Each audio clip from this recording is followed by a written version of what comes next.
Bismillahirrahmanirrahim. Sing ketok iki ganjarane akeh. Sing ning mburi-mburi aku ora iso ndelok ganjarane luwih akeh. Ya. Amin ya rabbal alamin. Ganjaran itu artinya hidup menjadi lebih mudah. Bukan bebannya berkurang, tetapi kekuatan kita yang ditambah oleh Allah untuk menanggung beban itu. Karena hidup di dunia ini sistem nilainya dan ekosistem nilainya itu tidak sama dengan nanti di surga. Di surga nanti sampean batin apa wae kelakon ning kene nek ana wong loro batin barang sing padha njur sing entuk sijine kan mangkel kan gitu. Jadi di dunia ini kita pasti bertemu dengan potensi konflik. Surga seseorang bisa menjadi neraka bagi orang lain.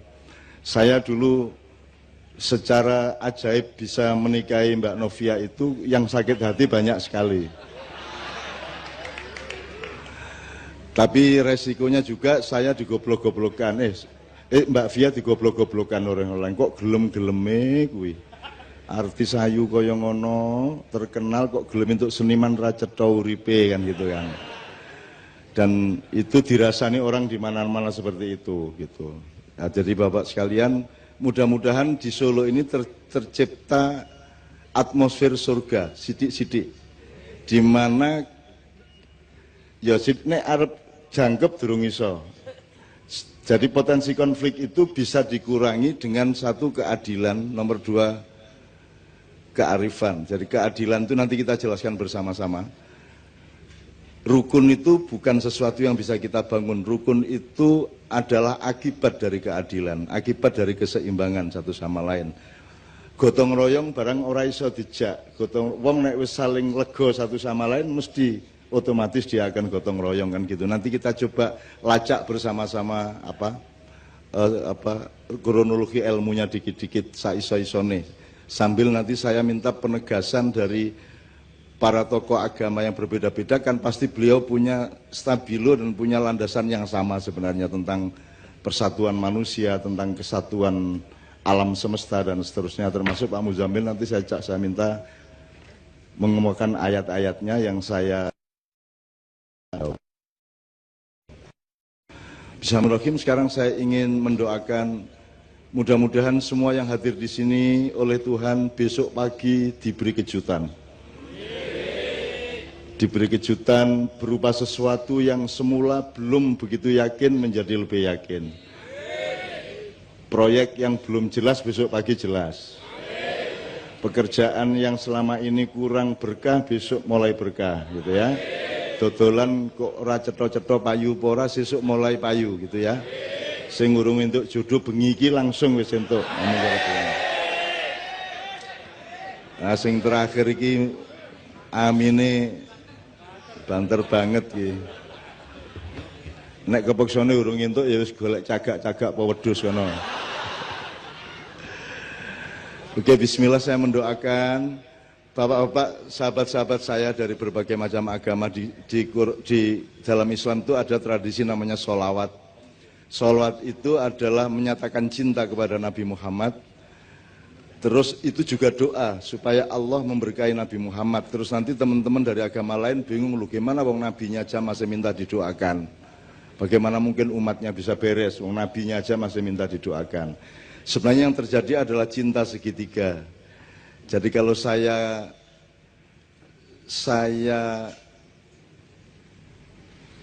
minta kepada Tuhan sesuatu, terus Tuhan tahu bahwa saya tidak mencintai kekasihnya Tuhan, maka dia ogah-ogahan mengabulkan permintaan saya.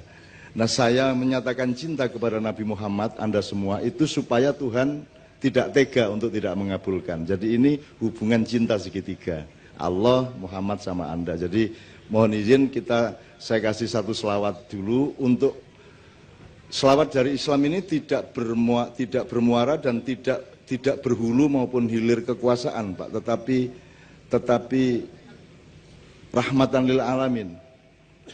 Jadi menjadi rahmat bagi semuanya. Makanya ucapannya kan ada dari swastiastu, ada salam sejahtera, ada shalom.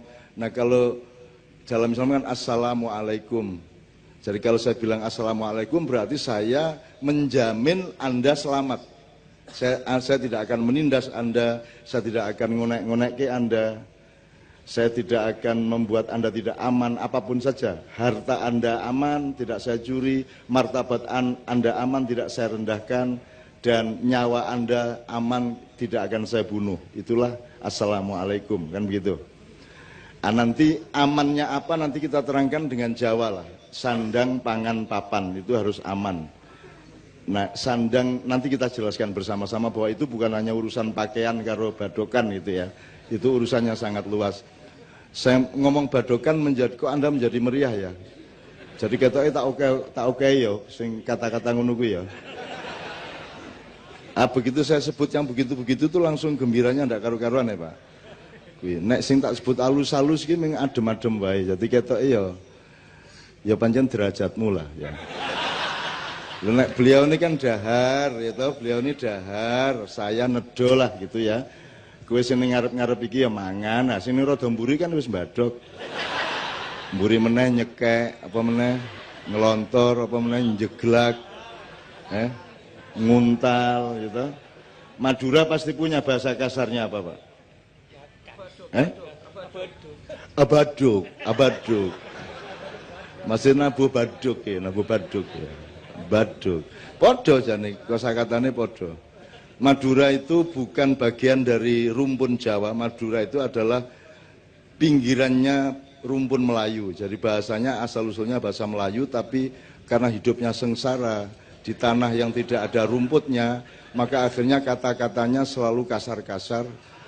Dan karena di sana tidak begitu ada pohon-pohonan, maka mereka tidak ngerti bedanya hijau sama biru.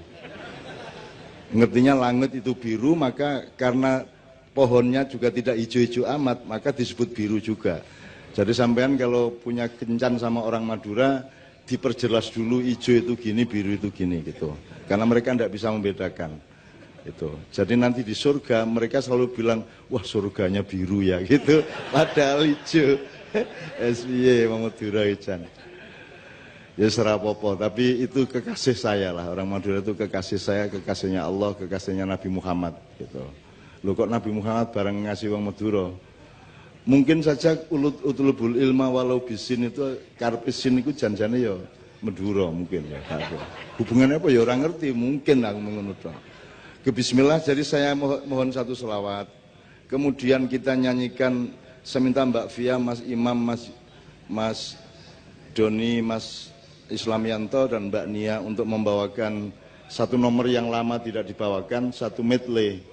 Ada lagu dari bermacam-macam latar belakang gitu.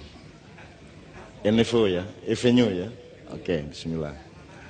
Oke, bismillahirrahmanirrahim. Allahumma sholli wa sallim ala Sayyidina Muhammad. Saya ingin kasih tahu satu hal. Ini pasar Klewannya sebelah tinggi.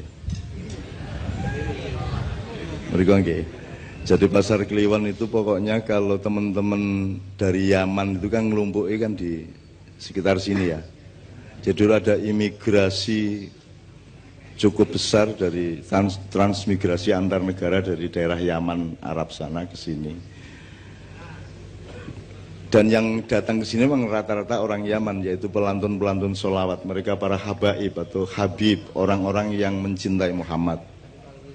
Ya, nah. Jadi saya belajar sholawat itu dari pasar Kliwon. Gitu.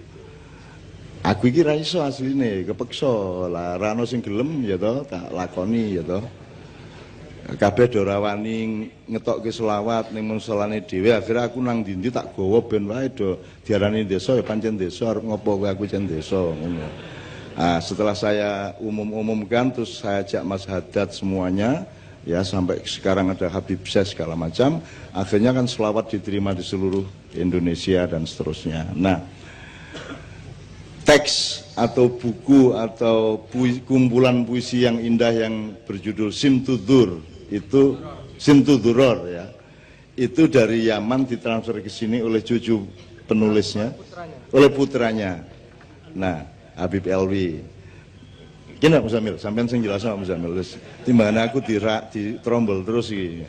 Jadi gimana ceritanya Simtud Duror ini, Pak Muzamil?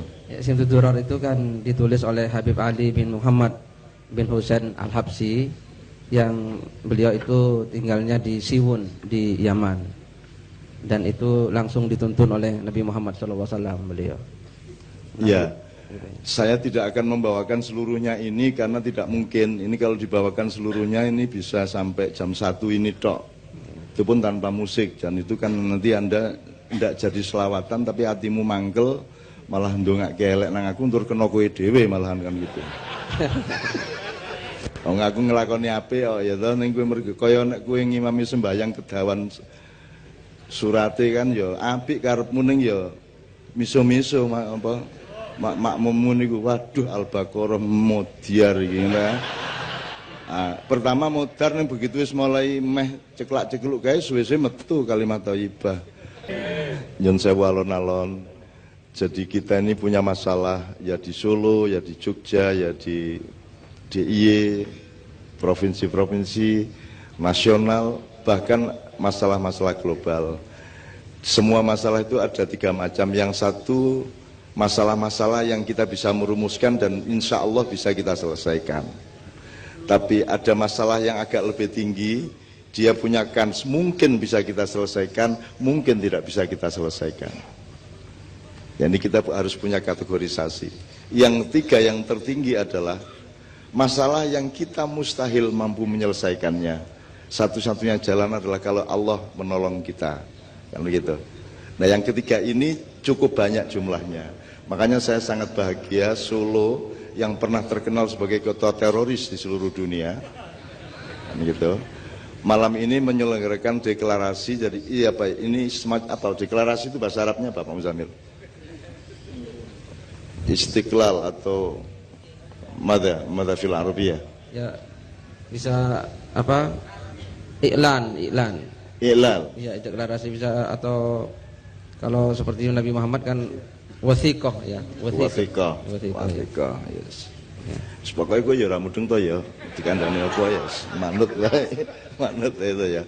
Tapi pokoknya ada tekad bersama di Solo ini, dan ini kan luar biasa. Jogja aja kemarin malah teman-teman Papua malah mengambil keputusan untuk pergi dari Jogja, dan itu sebuah luka yang bisa panjang akibatnya ya. Dan belum ada recovery sampai hari ini. Di Solo yang terkenal dengan laskar-laskarnya bermacam-macam, terkenal dengan lirik-lirikan antar golongan, antar agama, antar macam-macam, itu justru ada deklarasi yang luar biasa. Jadi deklarasi ini dihidupkan oleh kesadaran mengenai 5 pilar bangsa dan negara Republik Indonesia. Pilar pertama adalah soko gurune Indonesia itu ya rakyat Indonesia itu sendiri. Jadi syaratnya negara di tanah air itu ada rakyat. Jadi itu pilar 1. Ibarat masjid Demak itu yang paling tengah sing gede dhewe, itu rakyat. Jadi rakyat ini yang memiliki kedaulatan, yang memiliki tanah dan air, dan yang punya hak apa saja, itu rakyat. Yang nomor 2 adalah balungannya rakyat. Balungan itu kekuatannya, yaitu tentara dan polisi. Kalau dulu tentara rakyat Indonesia, sekarang terus kemudian Angkatan Bersenjata Republik Indonesia, sekarang TNI. Nah itu kan tulang belulang kita. Bayangin kalau Anda tidak punya tulang, kan ngelembrok ngene iki kan. Dadi nek mlaku SB, makanya hidup itu harus ada tulang belulang, dan kita harus punya tentara, kita harus punya polisi, kita harus punya kekuatan-kekuatan yang menegakkan badan kita kan gitu. Itu kedua. Yang ketiga, akalnya. Pilar yang bernama akal sehat, yaitu intelektualitas kita, yaitu kaum cendekiawan, para kesatria gitu ya. Kaum cendekiawan, ya cendekiawan itu apa nek di Punokawan ya Petruknya gitu. Kalau Gareng filosofnya, kalau Petruk itu intelektualnya, Bagong itu seniman budayawannya, Semar itu keseluruhannya kan, kira-kira gitu. Nah pilar yang ketiga adalah kaum cendekiawan. Maka ada sekolah, ada universitas. Ya nanti kita jelaskan secara Pancasila nanti kalau ada waktu.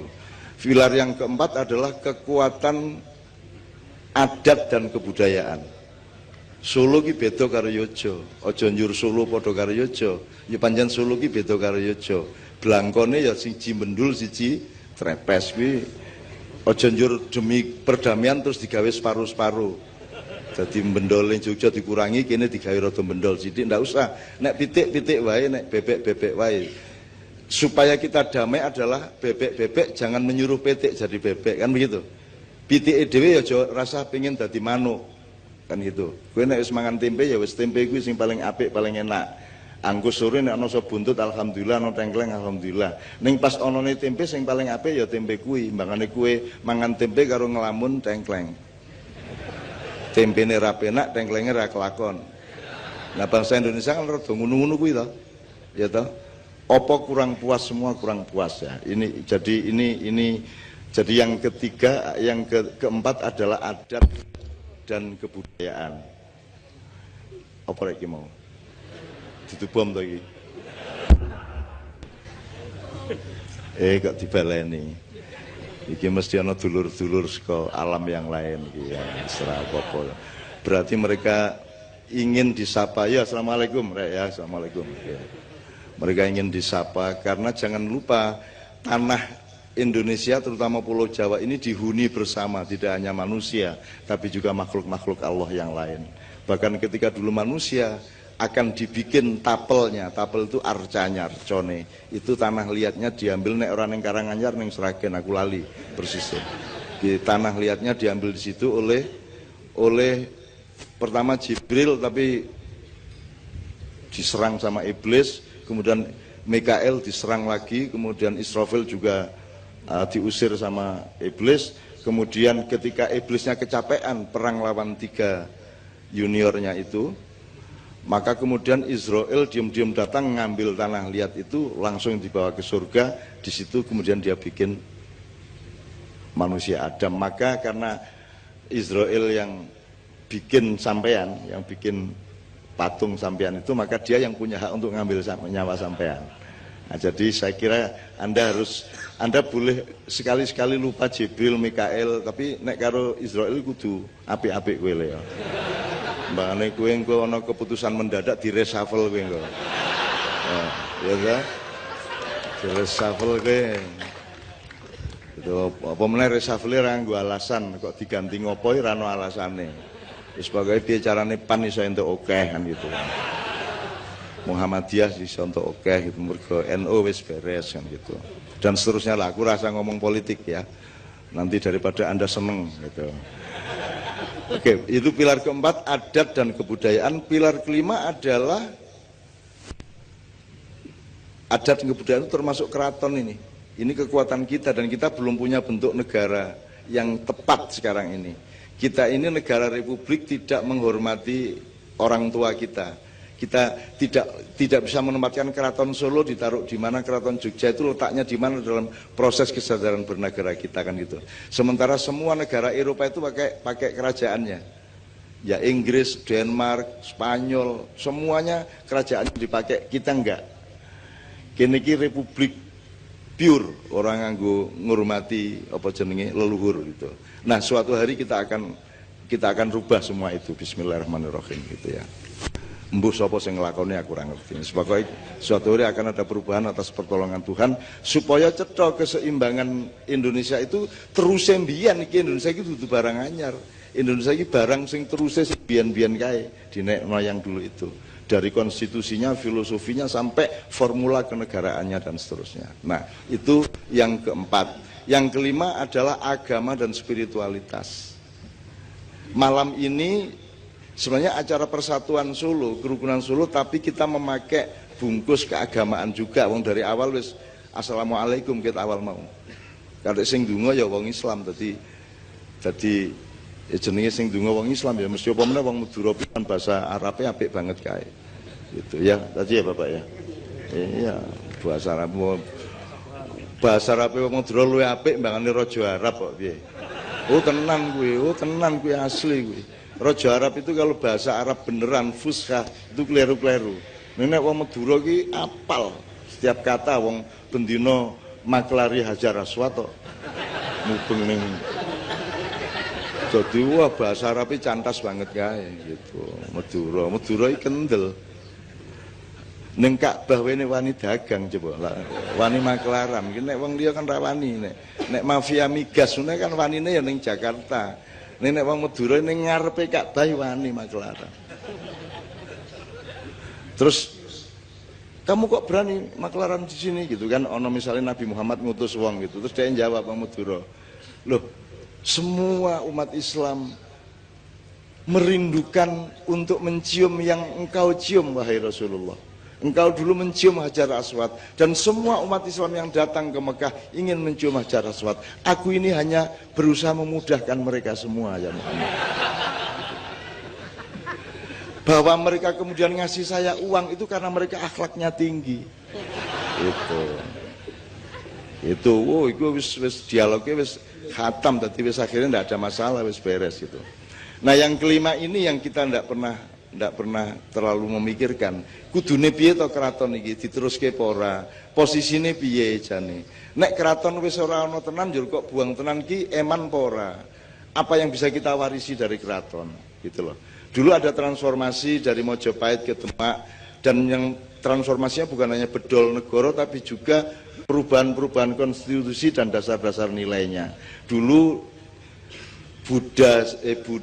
Hindu-Buddha kemudian ganti Islam pada abad ke-16 itu.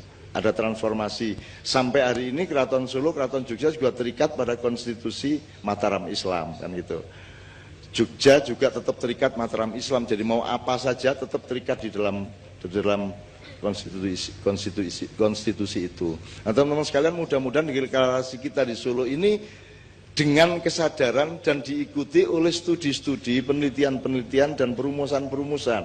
Sing arep bersatu ki sapa wae, nek ora cetha piye iki nggo. Kan nek arep gawe gaduh-gaduh kudu cetha kubise. Kubise kudu kubis. Kecambahe kudu kecambah, nggih mboten napa melih. Kentange kudu kentang, aja njur kentang-kentangan. Aja kecambah, aja tuge-tugean. Karena sekarang ini kan tidak penting ayam bener apa tidak, yang penting rasa ayam sekarang. Gitu mboten. Yang penting rasa ayam. Gitu. Nggak penting mengamalkan Quran atau tidak, yang penting apal. Kan gitu kan? Kan begitu sekarang yang terjadi. Jadi Islam ini diterapkan juga, saya kira agama-agama lain pandek pada level simbolik kultural gitu loh. Jadi terlalu mengandalkan sing tok moto, kasat moto gitu. Jadi sing penting ki kupluan kaya Pak Muzamil, kaya Cak Nun gawe. Syukur-syukur baduke ireng kan gitu. Anak baduke kurang ireng berarti sembayangi kurang suwe kan gitu. Terus ora ana watune ki ning klosone kan gitu. Gitu. Jadi Rasulullah berjanji besok-besok kalian akan bercengkerama dan bersenda gurau dalam kenikmatan Allah di telaga Haud, gitu kan. Terus sebagian umat bertanya kepada Nabi Muhammad, ya Rasulullah, bagaimana engkau tahu itu umatmu atau bukan? Terus ada kalimat jawaban, simahum fi wujuhim min athari sujud. Ada tanda di wajahnya yang menunjukkan bahwa dia itu rajin bersujud, kira-kira gitu ya. Nah, supaya ketorong nek ketemu Nabi Muhammad kene piye carane ireng. Begitu Nabi Muhammad langsung ini. Nah. Nek perlu nggawa ana handphone dikai anu kae selfie ngene kae njur sinare nyinar niki lho. Ireng lho niki, ireng lho. Umat jenengan lho kula niki gitu. Gitu. Oke. Jadi 5 pilar itu mudah-mudahan menjadi kesadaran dan itu harus kita cari. Saya kira ada banyak yang harus kita benahi di negara kita ini, Bapak-bapak. Termasuk hubungan antar agama, karena tidak ada kok orang bertengkar karena agama, itu aslinya tidak ada. Tidak ada mergo kowe Kristen aku Islam ya ora dikerengan ya ora ono jane. Mergo kowe wong Solo aku wong Yogyakarta kerengan ya ora ono kejaba bal-balan.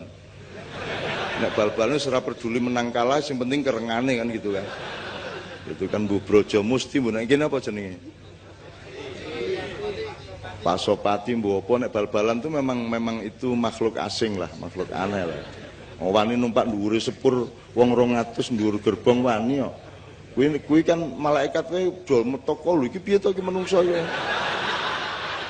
Tur ora njur gocekan tegang kae ora njur cekelan di pinggir gerbong ya ndak ya ming meting kerang kae karo ngerokok ngono kaya ora ana apa-apa kae.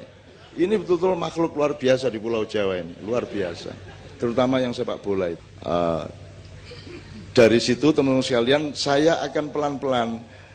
Sebenarnya saya mengambil judul malam hari ini itu keseimbangan. Jadi hidup itu keseimbangan. Nek filsafati keadilan. Jadi bentrok itu tidak karena kamu Islam saya Kristen, tidak karena kamu orang Solo saya orang Yojo, tidak karena kamu cerek ijo tok orang yang mergo kuwi. Asline awake dhewe iki bentrok iki mergo ana sing ora jujur. Nggih mboten? Ana sing ora adil, ana sing geragas, ngoten gitu. Ana sing memanipulasi, ana sing nyolongan gitu loh kan. Ana sing menikam dari belakang, ada yang curang gitu-gitu itu. Jadi sebenarnya ada yang merusak keseimbangan di antara manusia. Maksud saya keseimbangan itu gini loh. Misalnya kita ngomong sandang, pangan, papan. Sandang itu jangan dipikir cuma baju. Sandang itu kan lambang dari martabat hidup Anda. Kalau tidak percaya sederhana kok. Wis kono siji maju rene muda. Wis kowe sing ilang apamu? Pakaianmu apa martabat uripmu? Martabat. Jadi sandang dalam filosofi Jawa itu maksudnya adalah eksistensi dan martabat kehidupan. Makanya dodot ira kumitir bedah ing pinggir. Nek ana wong wedok kaya ana misalnya pramugari kaya kan omahe adoh tukang jahit. Dadi wis jangkep kaine nganti nisor ning kenene ora kumanan benang, ora dijahit. Dadi nek mlaku iki pupune sang nganti dhuwur ketok kae. Nek ana angin njur Sidratil Muntahane ya samar-samar ketok kae. Gitu. Nah, kalau ketemu mereka, tolong Mbak saya punya mesin jahit di rumah, tak jahitin gitu ya. Gimana ngomong apa kok tian kuno gimana? Keseimbangan. Jadi sandang itu harga diri sebenarnya, dan harga diri itu bagian terpenting dari hidup manusia. Makanya disebut sandang dulu baru pangan. Mana yang lebih penting, makan atau berpakaian? Gue mangan beres ning muda piye kowe ayo. Piye, Edan to ya makanya ning nek ming ora mangan tapi kowe duwe martabat kan ming melarat ning ngono tok. Ning nek kowe mangane beres ning ora berpakaian kan edan. Jadi makanya disebut sandang dulu baru pangan. Nah, pangan itu pun bukan orang yang kuliner. Selama ini kesadaran manusia kan kesadaran kuliner. Kita punya lidah dipakai untuk testing kuliner, untuk detektor kuliner. Apa don? Yang harus kita kasih makan kan semuanya, ya toh? Hati kita, pikiran kita, ya toh? Jiwa kita, rasa seni kita. Bayang nek menungso ora dipakani rasa seni nih. Rasa seni itu kan di semua kitab suci kan semua sastra ya Pak ya. Sangat indah semuanya. Kitab apa saja indah semuanya. Dan manusia butuh keindahan. Sampai soal nyugui panganan wae kudu nganggo keindahan. Betul enggak? Nyugui panganan iki lho. Wis nyugui ngombe wis rasa mangan wis ngombe tok. Kowe duwe daya, kowe kan nganggo cangkir tutupe njur lepek, njur le nyuguhi nganggo nampan apa bagi kan gitu. Apa njur dayamu teko kok gaweke ceret saka pawon ngene iki. Lah ya ora, itu namanya tidak mengerti keindahan kan itu kan. Jadi keindahan sangat penting. Mbak tadi kesini, Mas kesini kan kaosnya milih tadi. Milih kan. Itu pilihan apa? Pilihan ilmu, pilihan politik apa pilihan indah? Pilihan indah. Dan itu setiap hari. Setiap hari. Jadi keindahan tidak bisa kita elakkan. Jadi teman-teman sekalian, itu namanya pangan. Nah, papan itu baru nanti urusan pilkada. Papan, pilpres. Papan itu artinya setiap benda, setiap orang, setiap konteks harus menempati atau ditempatkan di tempat yang tepat. Itu namanya papan. Irung kuwi dadi irung kalau letaknya di situ, Mas. Betul enggak, Mas? Goblok iki dadi martabate ono. Nek tak salah iki kene, kuwi wae kudu ngene iki, Mas. Nek tak kenek ngene, kowe wis ora percaya aku. Ya lah, Mas. Wis piye wis, aku mau munggah kono terus ngene kita iringke apa tak kene ngene kan wis edan to kuwi. Jadi itu namanya papan, jelas ya. Jadi kelihatannya sandang pangan papan seolah-olah masalah fisik, enggak. Fisiknya, jasadnya, materinya paling pol 10%, yang 90% itu rohania. Papan rohaniamu namanya dalam Islam makom atau makomat. Kan begitu. Semua ada tempatnya masing-masing. Ini cocoknya di mana, ini nek cara Jawa niki empan papan ya lah. Empan papan ya. Atau bahasa modernnya proporsional. Itu kalau bahasa Arabnya apa, Pak? Wat usai'in fi mahallihi. Wat usai'in fi mahallihi. Wat usai'in fi Wat usai'in fi mahallihi. Wat usai'in fi mahallihi. Mahallihi. Mahal itu tempat ya, Tempat, wadah. ya, ya. Wadah, oke. Oke Pak Muzamil, saya langsung shortcut sedikit sebelum kita teruskan. Saya mohon nanti Bapak-Bapak, tapi sebelum itu saya akan kasih lagu dulu dari Mbak Novia, Mas Imam, dan lain-lain. Setelah itu kita ngobrol bareng. Saya tanya dulu, ini sampai jam berapa? Jam 3. Ya Pak, sampean durung apa? Ngiragas kabeh to Pak. Ana sing subuh barang kula. Sebenarnya saya tidak tanya sampai jam, saya itu cuma mau ngecek sing duwe penggawean sing endi, sing nganggur sing endi. Nah sing jawab subuh mesti ra duwe penggawean to kuwi. Kan gitu. Aku jawab kok acara nganti subuh mesti penganggur cacah iki kan gitu. Pak Muzamil. Kemarin di Padang Bulan di Jombang, bulan kemarin kan kita menafsirkan beberapa ayat. Salah satunya adalah apa namanya gini. Pertanyaannya gini, apakah kalau orang berbuat baik itu untuk diterima Tuhan dia harus beragama Islam dulu apa tidak? Kemarin jawabannya tidak. Karena ada 2 ayat yang menyatakan tentang itu. Satu, firman Allah dalam Al-Qur'an, kuntum khaira ummatin ukhrijat linnas ta'muruna bil ma'ruf wa tanhauna 'anil munkar wa tu'minuna billah. Jadi Allah berfirman, kuntum khairu ummatin, kamu itu sebaik-baik umat, ta'muruna bil ma'ruf, satu, kamu memerintahkan kebaikan, wa tanhauna 'anil munkar, dan mencegah yang buruk, keburukan, kemungkaran. Tu'minuna billahnya ditaruh belakangan oleh Allah, dan kamu beriman kepada Allah. Berarti karena ditaruh nomor 3, orang berbuat baik tidak harus Islam dulu, gitu ya. Jadi perbuatan baik itu mandiri. Baik adalah baik. Ya, begitu. Apapun identitasnya, gitu ya. Sampai nulung wong ya nulung wong. Ya baiknya terletak pada nulungnya itu, tidak pada identitas atau KTP-nya, gitu kan. Gitu ya.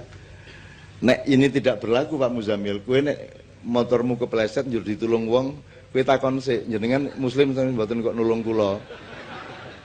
Wah mboten kula Kristen, nah rasa nulung kowe. Ora ana gunane kowe nulung aku ngono ya kira-kira. Gitu. Utawa nek ana wong tiba njur kowe sing arep nulung, kowe takon sik, kowe Islam apa Kristen? Islam kula. NU apa Muhammadiyah? Kowe gak ISIS kowe ngono kae. Kowe nganti modar ra kok tolong nek kok tolong ngono. Engko NU sapa? NU Gus Dur apa NU Muhaimin? Kowe ditamu kowe Gus Durian apa NU garis lurus? Apa NU pelengkang-pelengkung apa? Kowe Muhammadiyah Syafi'iyah apa Muhammadiyah Malikiyah? Nek Syafi'iyah orang ngerokok, mergo Pak Syafi'i Marif ora tau ngerokok. Nek Muhammadiyah Malikiyah kuwi ngerokok terus, mergo Pak Malik Fajar ora tau leran ngerokoke. Aku sing endi? Aku nek kowe takon ngono kuwi untuk menolong orang, kita sibuk dengan identitasnya, maka selak gegar otak wonge kan itu. Oke. Ayat yang kedua Pak Muzamil. Ayat yang kedua dalam surat Al-Baqarah 62, a'udzubillahi minasyaitonirrajim, innal ladzina amanu wal ladzina hadu wan nasara was-sabiina man amana billahi wal yaumil akhir wa amila sholihan falahum ajruhum inda rabbihim wala khaufun alaihim wala hum yahzanun. Gitu ya.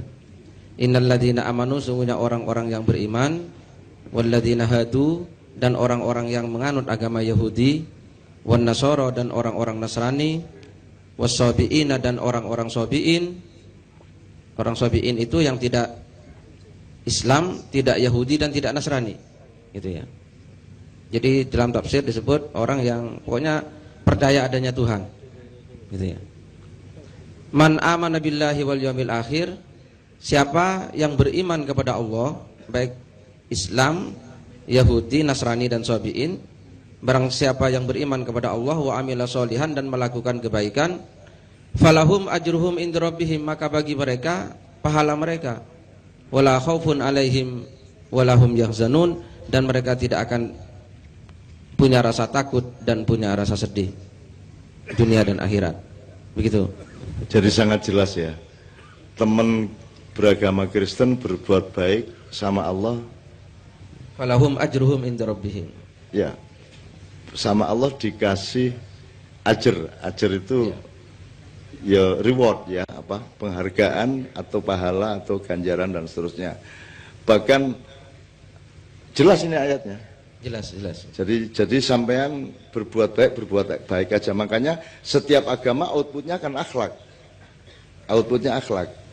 Sholatnya itu, ibadahnya itu alat, itu dapurnya kan gitu.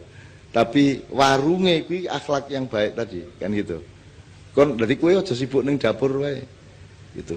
Dapurnya tetap kudu resik, kudu apik, kudu tertib. Tapi yang dilihat orang kan duduk pawon nih.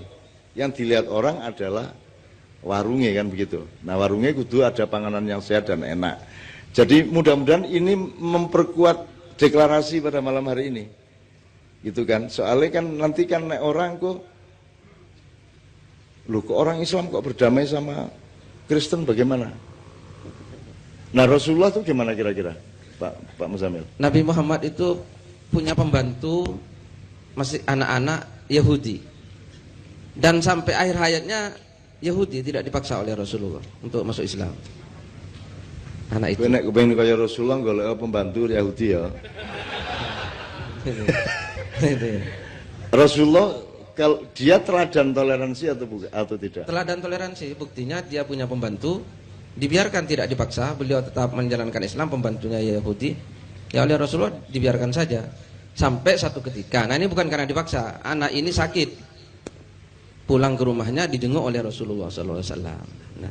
Nah pada saat sakit itu Rasulullah datang, terus dia ingin masuk Islam atas kesadaran sendiri. Terus oleh Rasul dirembuk sama orang tuanya, gimana ini anakmu mau masuk Islam? Ternyata orang tuanya setuju. Orang tuanya bilang, ati Abul Qasim, taati, manutlah kamu kepada Abul Qasim. Nah kesadaran sendiri, bukan karena dipaksa oleh Rasulullah. Jadi selama bertahun-tahun dia Yahudi dan tinggal serumah dengan Rasulullah.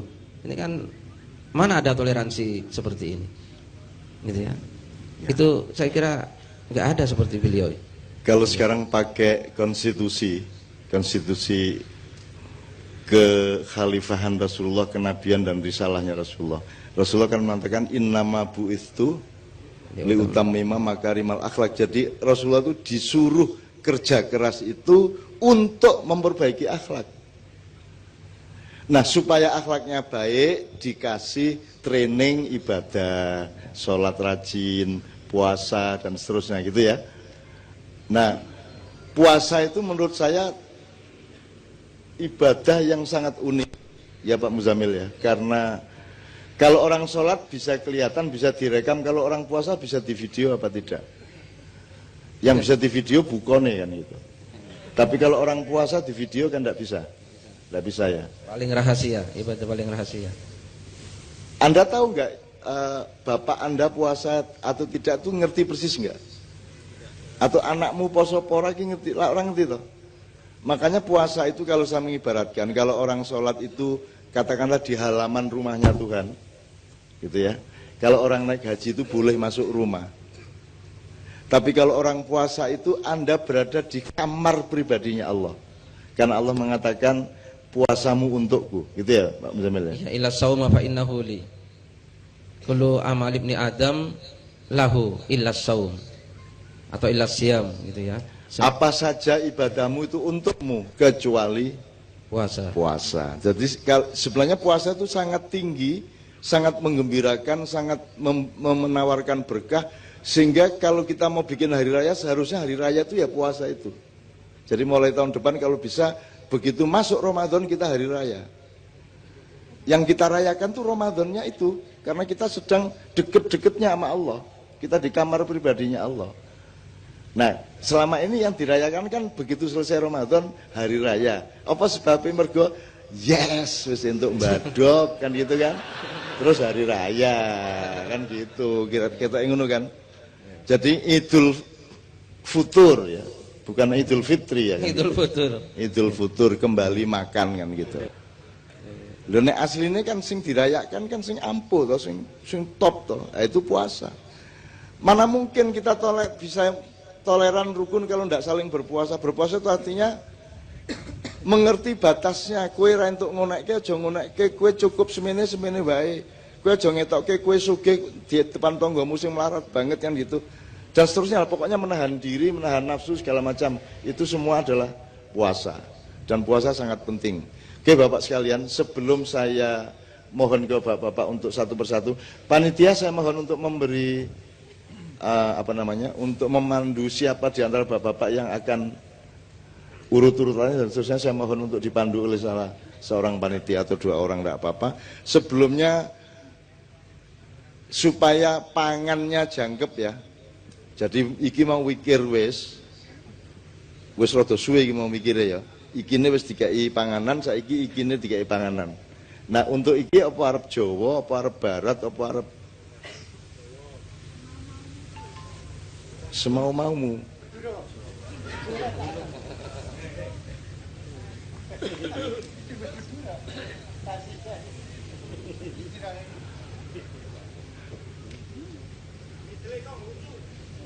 Mitlikong huju. Kuwi iso. Anek ming usul wae gampang. Sing nglakoni iki kowe iki ya. Mitlikong huju sing kepriye coba kuwi lak. Iku lak PR ki sesuk tak gawe aku. Mitlikong huju, oke, besok kita. Tolong kita membebaskan diri dari simbolisme yang kadang-kadang tidak substansial. Jadi kalau ada orang pakai lagu Arab itu tidak serta-merta sama dengan Islam gitu ya. Kalau orang tadi kan misalnya lagunya Avenue Shalom Elohim tadi itu kan endingnya kan ya, itu kan orang bilang kok lagu gereja dibawakan kan gitu. Kalau Anda lihat notasinya kan notasi barat, bukan notasi Arab.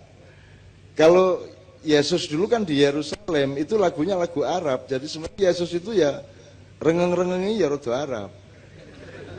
Nah kalau yang di gereja-gereja sekarang itu kan lagu barat semua. Ketika kemudian Kristen melebar sampai ke Eropa kan begitu. Maka kemudian disiplinnya disiplin barat sampai hari ini. Gitu. Sama dengan sampean kan juga saya sudah dikasih tahu teman-teman pendeta, pastor bahwa cemara kan Yesus sendiri kan nggak pernah lihat cemara. Orang ono ning kono suket wae angel ya. Oh, itu kok cemara gitu. Jadi itu cemara itu sebenarnya itu ijtihad, itu hasil ijtihad. Itu muamalah kalau dalam Islam itu hasil muamalah gitu loh. Jadi kayak tempat ibadahnya namanya masjid itu agama. Tapi gentengnya lah budaya toh ya. Begini guys, kue sholat Jumat kudu nutupi aurat, itu agamanya di situ, nilai agamanya. Neng nutupi aurat ki kok wujudnya nganggo kaos karo sarung, itu budaya, betul enggak? Asaki budaya entuk pora dalam beragama. Nek ra entuk budaya berarti diganti alam. Ya, kan banyak orang yang persoalkan budaya itu haram. Berarti kowe nek sembahyang nganggo belara. Kok ubel-ubel ngene-ngene gitu. Apik banget kowe, nyenengke. Jadi budaya itu tidak bisa kita elakkan karena kita hidup itu pasti melakukan budaya, kan gitu. Pari ya ditutu kan gitu. Setelah ditutu diliwet kan begitu. Setelah diliwet kasih sayur itu semua budaya. Nek budaya lain tuh berarti mangan pari. Berarti jaran kepang gue. Jaran kepang mangan pari gitu. Kelambi abang? Sing marai ya. Nikah kae. Ya. Kita minta Mbak Novia, satu nomor Mbak Novia, apa ya? Terserah Mbak Novia kira-kira. Atau kita bawakan satu nomor ini, yang saya itu kan akhir-akhir ini, saya itu kan deket sama hampir semua orang lah ya. Misalnya Gus Plus, itu saya deket sejak dari bapaknya sampai Mas Yok, sampai anak-anaknya, sampai cucu-cucunya. Nah, Anda kan tahu lagunya Mas Tony Kuswoyo yang judulnya, yang dinyanyikan Yon, yang judulnya Andaikan Kau Datang. Andaikan kau datang kemari, itu ya. Itu Yok cerita pada suatu itu tahun kemarin kira-kira, dan ada, Anda cari di YouTube ada. Yok cerita itu bukan lagu percintaan laki-laki dan perempuan, Cak. Itu adalah lagunya Mas Tony menjelang meninggal. Dia menyesali hidupnya yang tidak terlalu dekat kepada Tuhan, dan kau itu di situ Tuhan, gitu loh. Jadi hidup itu terlalu indah dikenangkan, terlalu indah dilupakan, terlalu sedih untuk dikenang. Ya, itu ya. Jadi yang dimaksud di situ Tuhan. Jadi dia takut nanti sesudah mati kalau ketemu Tuhan terus ngomong piye aku iki. Andaikan kau datang kemari kembali, terus jawaban apa yang kan ku beri, gitu ya. Adakah yang ku temui untuk kita kembali lagi. Itu artinya mbok entuk ora aku urip baleni remedi apa? Awengi kokean nang silir ya, gitu kan. Upamane lho ya. Upamane mbok kula dikasih second chance lah, ke kesempatan kedua. Gitu. Saya mohon kepada teman panitia untuk ikut bersama saya membagi share ya, membagi peluang ini, kesempatan ini untuk berbagi kedamaian, berbagi toleransi, berbagi kasih sayang.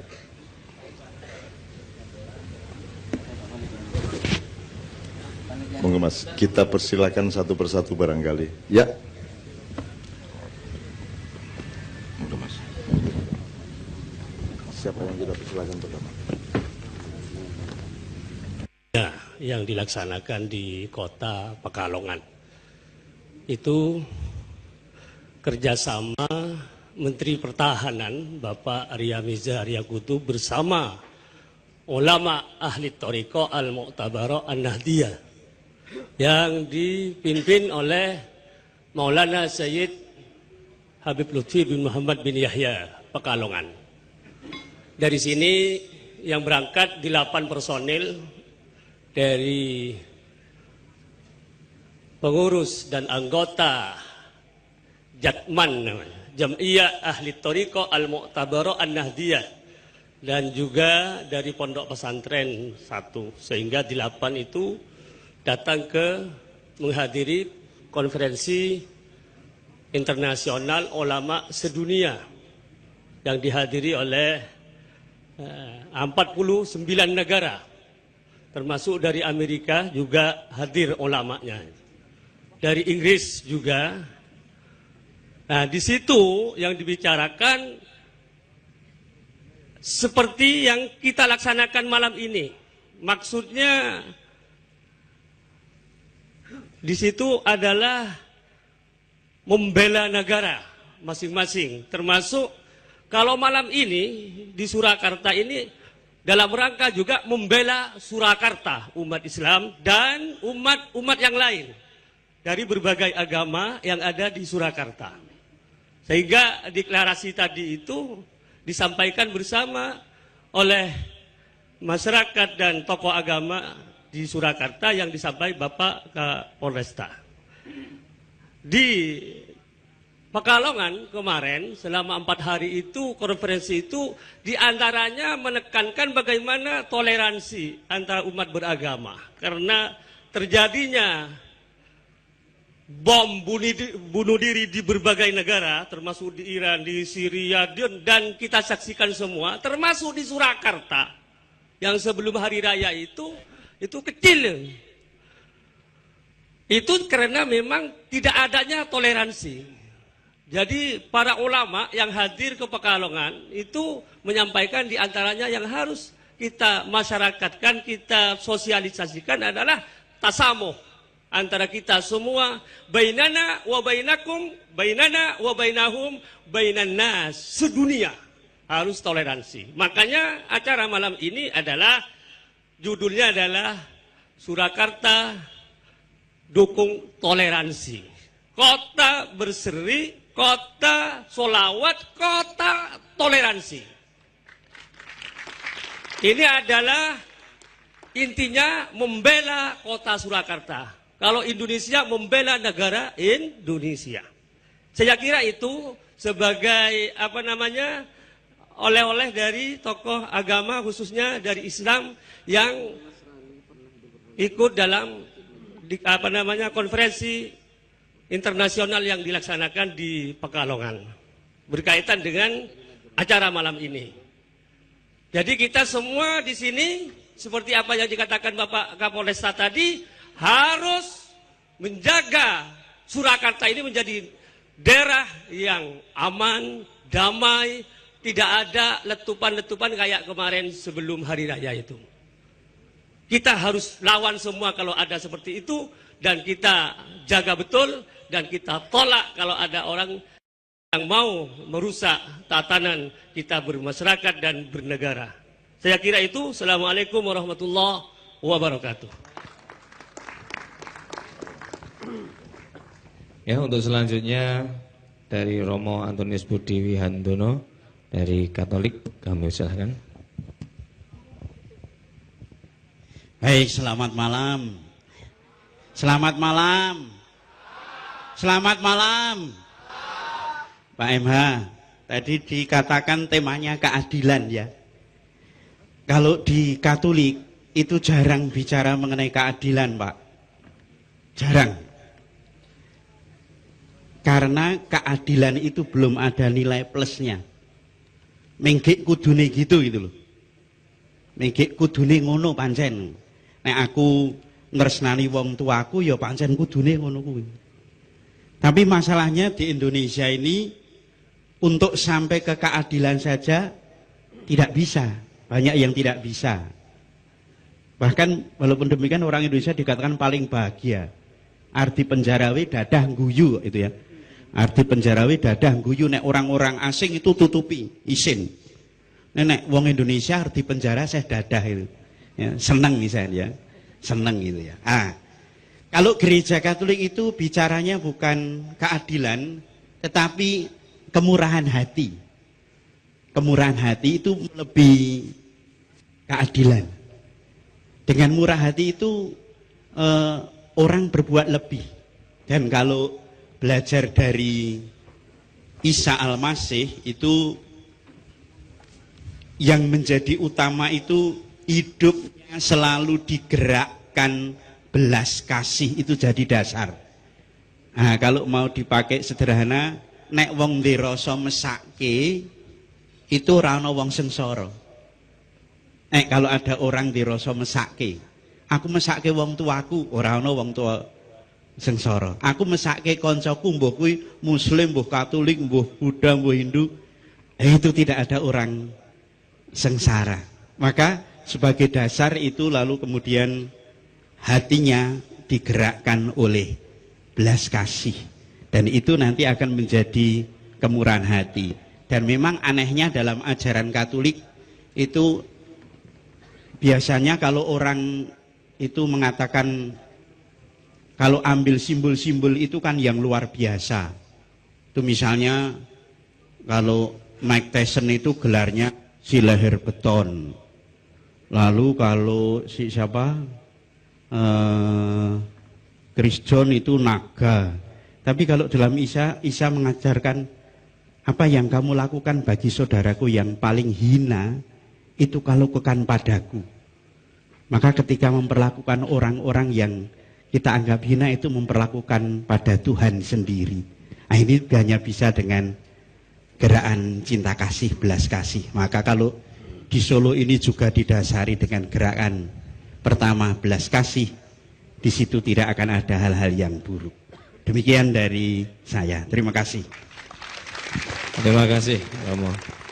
Selanjutnya Pendeta Anton Karundeng dari Kristen, kami persilahkan.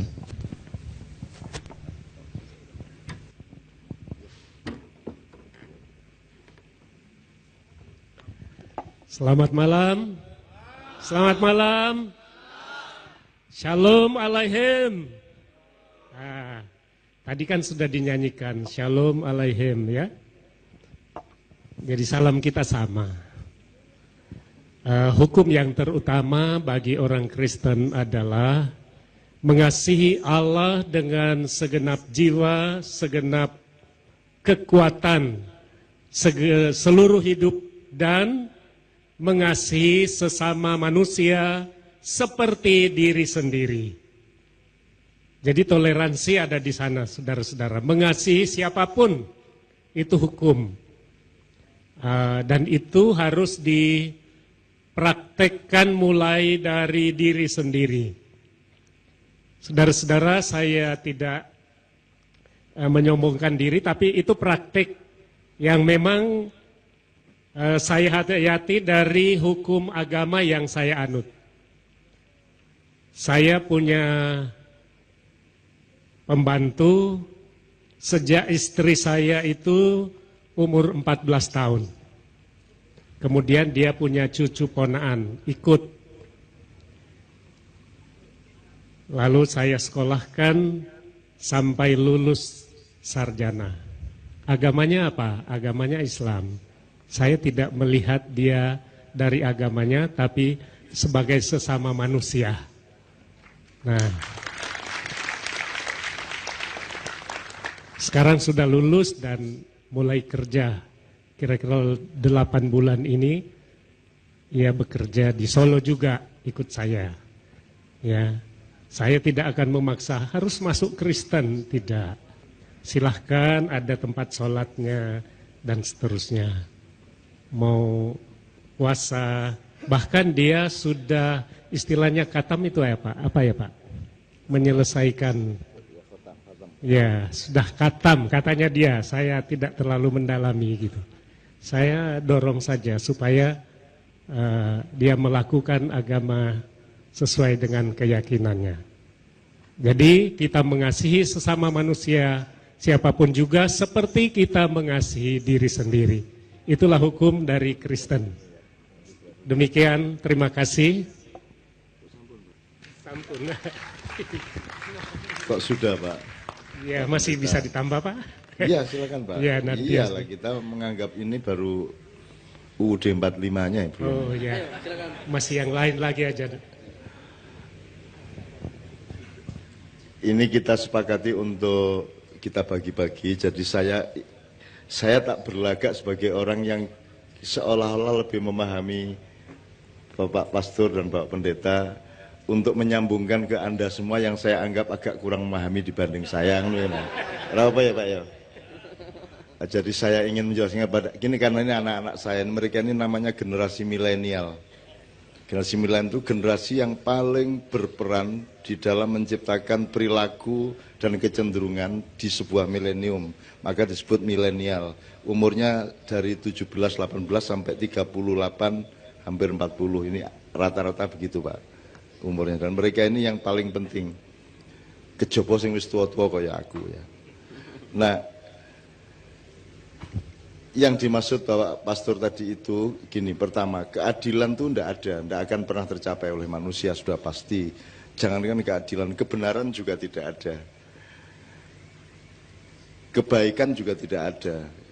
Kalau sejati, kalau yang kita lakukan itu hanya menuju kebenaran, menuju kebaikan, menuju keadilan. Jadi yang dinilai pada manusia adalah perjuangannya menuju gawang atau goal keadilan itu. Benar saja yang cuman satu, kan ada benar salah, baik buruk gitu. Terus nanti ada yang lebih inti, adil, tidak adil, terus ada sisi lain, indah, tidak indah gitu ya. Satu sisi yang namanya benar saja, itu kan juga ada 3, bener dewe, bener wong okeh, bener kang sejati gitu kan. Bener wong okeh gitu yang membuat sejumlah orang menganggap ini yang benar, maka dia bikin Golkar. Yang lain, oh ini yang benar maka bikin PKS. Oh enggak, yang itu yang benar tuh yang kayak gitu maka bikin Gerindra. Maka mereka terus bikin NU, bikin Muhammadiyah, bikin macam-macam karena ada kebenaran kolektif pada sejumlah orang. Nah, itu juga belum tentu benar, orang banyak belum tentu benar. Apalagi orang bener dewe gitu ya. Nah, yang membuat kita itu bentrok itu kan karena kelompok-kelompok itu nggugu bener dewe kan gitu. Jadi kalau sering saya contohkan ya pitik keluruk ini ning Solo piye to? Kukuruyuk. Kalau di Madura Pak, Madura. Kukuruno. Kalau di Sunda kongkorongkong kan gitu. Pertanyaannya adalah yang benar yang mana? Kukuruyu apa kukurunu apa kongkorongkong? Sing bener pitike. Nah, kan begitu. Nah, jarak antara kokok ayam dengan kita mendirikan itu namanya tafsir. Tafsir itu melahirkan madhab dan pengelompokan kalau Islam ada Sunni, ada Syiah, ada Wahabi dan seterusnya. Itu karena pendengarannya berbeda terhadap kokok ayam kan begitu. Kita harus saling menyadari bahwa yang benar itu ayam. Ini cuma tafsir saya, kukuruyu. Ini cuma tafsirnya Pak Muzamil, kukurunu. Nah, antara kukuruyu, kukurunu dan kongkorongkong harus saling menyadari kelemahan masing-masing. Maka terjadi toleransi kan begitu. Kalau menganggap benernya sendiri ya itu yang menjadi bentrok. Karena masing-masing egois dan egosentris terhadap kebenaran yang mereka yakini. Saya, teman-teman sekalian, selalu mengatakan kepada Anda, nek aku ngomong apa wae aja dipercaya, kan gitu kan?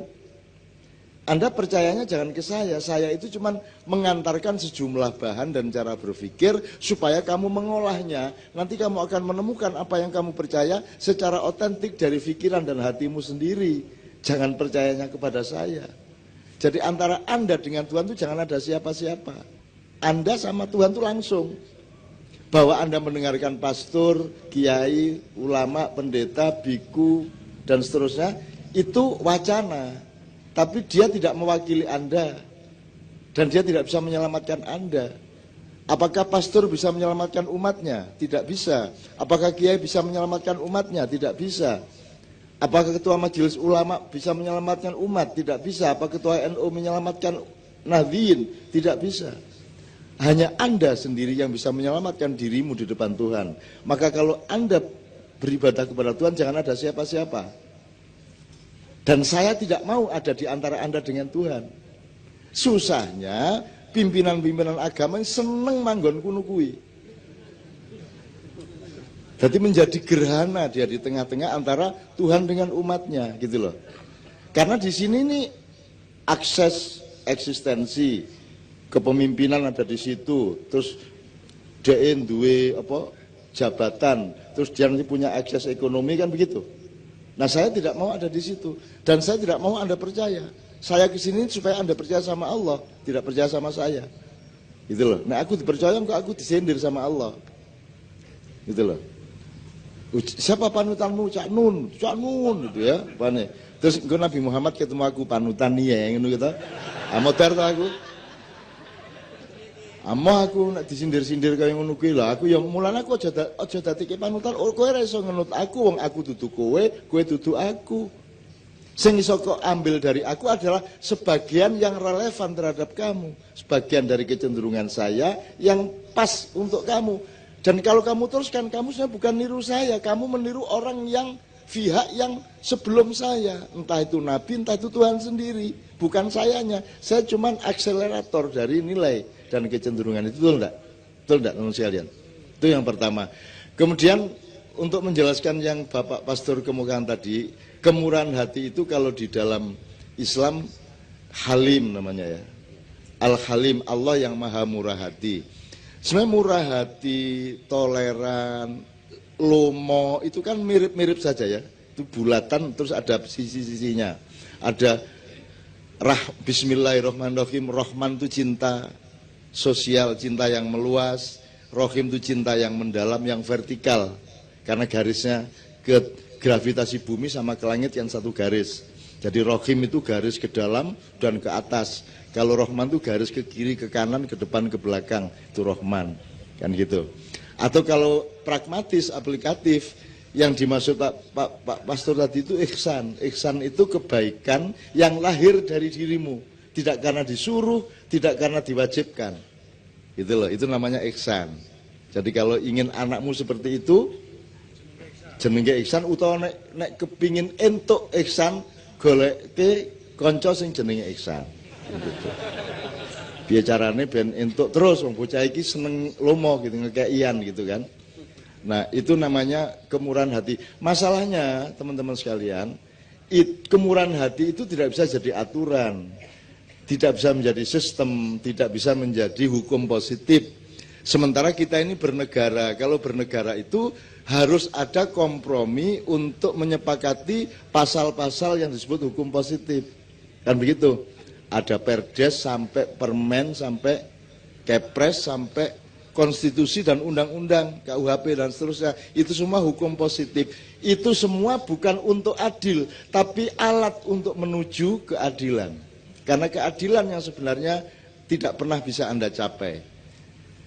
Tapi kita berjuang. Jadi ukuran manusia adalah berjuang apa tidak menuju ke sana, kan gitu.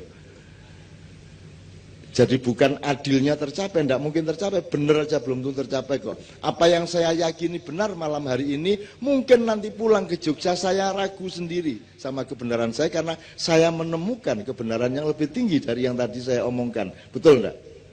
Makanya Allahu Akbar, kalau Anda riayahan itu, Allahu Akbar artinya bukan Allah Maha Besar, tapi Allah yang Maha lebih besar. Lebih besar itu kan berarti gak leren.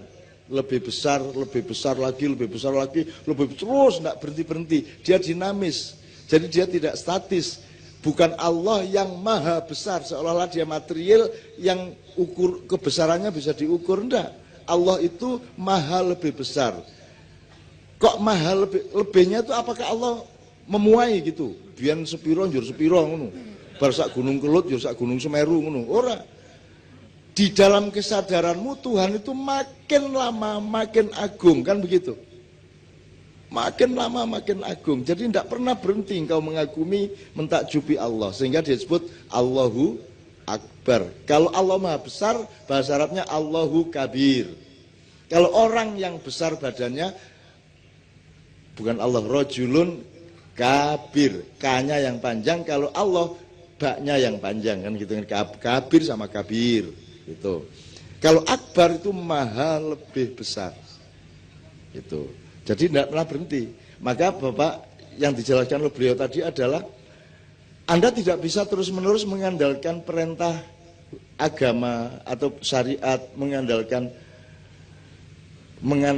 hukum negara, mengandalkan kewajiban-kewajiban sosial. Anda harus melahirkan toleransi dan perdamaian dan kesejukan dunia ini melalui hatimu sendiri yang penuh kemurahan. Itu yang dimaksud beliau tadi. Artinya kalau cari wali kota, cari bupati, cari presiden itu salah satu kriterianya kayak wonge loman ora gitu loh. Kayak wonge sayang ora karo wong cilik, kan gitu. Tujuan bukan kredibilitas apa akuntabilitas apa mana sih jenis kayak akseptabilitas, integritas. Lah piye lemu mudeng? Ora mudeng, mesti ora mudeng, tas-tas kuwi mesti ora mudeng. Wis ora mudeng. Lah pokoke ngene lho, kae ketoke raine, ketoke kok ya apik ya, gitu aja. Nganggo ngelmu katuranggan aja gitu loh.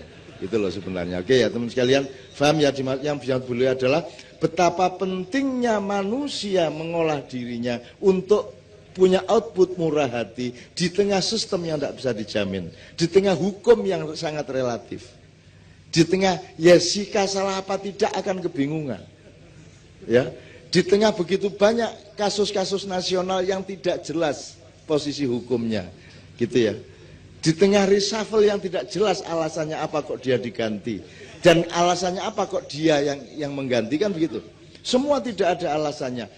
Nah, andalan sementara di antara kita adalah kemurahan hati. Beliau tadi menganjurkan, ya nek ngono antar kelompok beragama di Solo ini nek iso menomorsatukan kemurahan hati.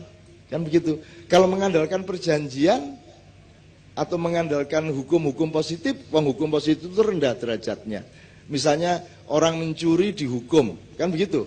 Dia tidak, hukum itu tidak ngerti mencuri karena apa, tidak peduli. Yang penting kue nyolong. Bahkan sekarang orang belum menteror sudah disebut teroris. Durung ngapa-ngapa kue. Wis dicap teroris terus dihukum dan boleh dibunuh. Ini terjadi tidak hanya di Indonesia tapi secara internasional. Kan tidak boleh mengadili identitas, Pak. Tidak boleh ini ngecap oh kowe PKI njur tak hukum ra iso. Kowe kafir tak hukum ra iso. Nek kowe mateni wong lagi dihukum, kowe nyolong dihukum. Yang dihukum itu perbuatannya, meskipun yang mengalami hukuman adalah pelakunya. Tetapi titik hukuman itu berdasar perilakunya, bukan berdasar identitasnya. Sekarang kan identitas sudah diadili. Ini dicurigai kelompoknya Santoso digerebek, kan begitu. Nah terus piye nek ngene iki? Nek ngene aku iso ngarani kowe iki sesat iki, sesat. Terus dhek duwe kanca-kanca iki sak anake sesat kabeh. Terus nanti saya hukum Anda, enggak bisa dong. Jadi hukum positif itu lemah. Apalagi hukum positif yang subjektif seperti itu. Itu ono sekolah diarani teroris gitu kan, sak piturute. Nah teman-teman sekalian, malam ini kita mendapat penyadaran dari beliau bahwa wis ojo mengandalkan banyak hal di luar dirimu. Andalkanlah kemurahan hatimu sendiri kepada sesama manusia. Ngoten nggih? Ngomong nggih? Akan gitu kira-kira. Ngerti tuh aku, makanya gue ya ta. Lumayan loh. Aku ora tau melu misal loh. Nek aku ngerti yo. Artinya konco-koncoku Katolik aku ngerti kebiasaane, habitatnya dan ekosistem rohaninya aku ngerti kebian mergo saya temennya Romo Mangun, saya temennya Romo Dik Hartoko, saya temennya Romo Kuntoro, Romo Van Dongen di Nijmegen, Romo yang di Romo Magnis, Romo Girjito sak pitur tahu, aku biyen iki tahu dipolo karo pastor-pastor ning Klatenku ning gereja, Pak. Seminggu aku ning kono kuwi, ditakoni terus kae. Dadi aku ijen musuh pendeta semono kae, pastor semono kae. Ning ya dikai nggon sembayang gitu. Jadi saya di situ sendirian dan pokoknya saya jadi orang Islam sendirian hidup di situ. Saya sesi tiap hari gitu, berhari-hari itu. Dan saya hafal sama teman-teman itu gitu. Dan aku koncone. Dan aku sering ganggu-ganggu. Jadi ketika Romo Mangun dulu masih sugeng, itu pernah kami diskusi di LIPI. Romo Mangun ngomong apik banget ya, terus setelah itu dan aku ngomong, saudara jangan percaya sama Romo Mangun. Nah, Romo Mangun itu, Allah itu politik itu. Romo Mangun itu sebenarnya diem-diem dia punya proyek. Dan itu dia itu membiayai banyak kristenisasi di Indonesia. Romo Mangun kan pucet. Piye iki ainun iki ngono. Pucet iki. Wah, aku tenang kae. Jangan percaya sama beliau. Beliau ini punya rumah makan sedunia. Ngono aku. Nek ora percaya kae delokon gambare kae. Lak persis Romo Mangun kae soalé. Kolonel Sanders kae lho. Kuwi persis Romo Mangun. Wah, yo kuwi asu bajingan wae. Dinosone aku. Lah aku meng geguyon, saya kan kalau enggak bisa guyon enggak sedulur ya Mas ya, enggak sedulur gitu loh. Ya saya guyon sama beliau-beliau semua, konco-konco kabeh aku dolanan apa jenenge guyon kaya ngono dan guyon kuwi kadang-kadang ya kenemenen jenenge wong ora duwe jabatan ya ora apa-apa ta ora macam-macam ya. Ora duwe jabatan, ora duwe posisi, ora papane ra cetha, pangane ya sok-sok ana sok-sok ora ana. Nek ming apa jenenge sandange sing cetha kan gitu kan.